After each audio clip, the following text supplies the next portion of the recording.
What's up, everybody? Joshua Yale here with your fix of entertainment news. Today, we'll explain why the Batgirl movie was canceled, why She-Hulk got delayed, and why House of the Dragon has so many dang dragons. Let's dive in to all that news.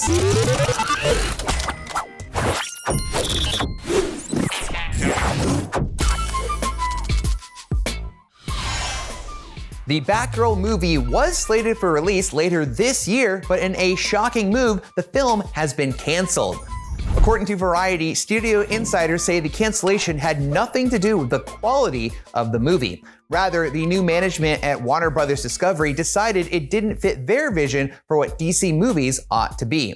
You see, Batgirl was conceived in 2021 as a smaller budget $75 million film made specifically for the HBO Max streaming service.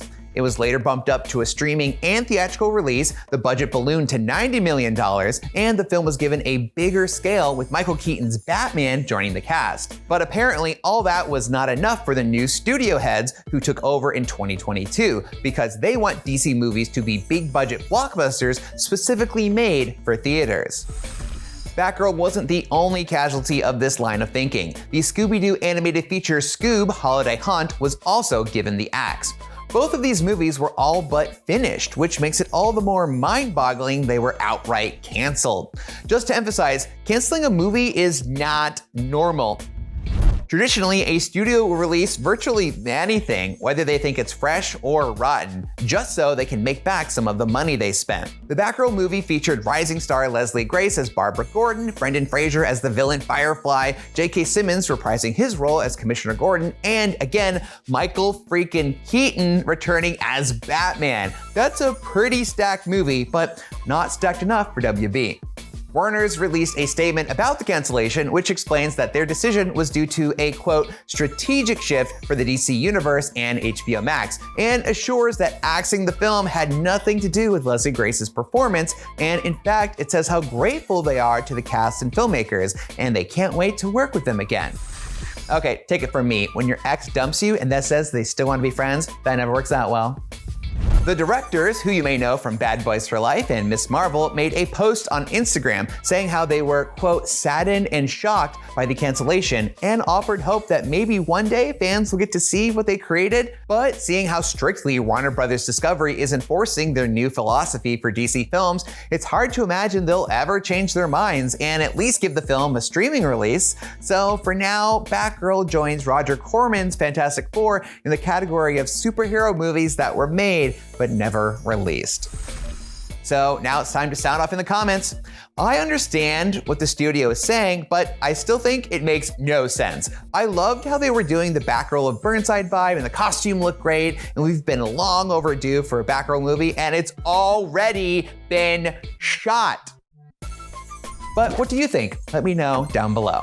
Next up, the Game of Thrones prequel series House of the Dragon is going big on the dragons, as you'd expect. The show is set 200 years in the past in an era where the Targaryens were in full power and ruled the land with over a dozen dragons, and we'll be meeting 9 of those fire-breathing beasts in the first season, but they won't be like the ones we've seen before.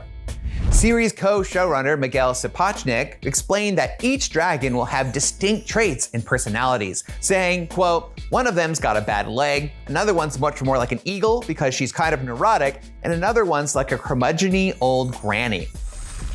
Okay, cool, why not? I can't wait to meet Sleepy, Dopey, Bashful, and the rest of the gang. Finally, She-Hulk Attorney at Law has been delayed by 1 day. That's right, Marvel's next Disney Plus show is moving to Thursdays and will now premiere on August 18th.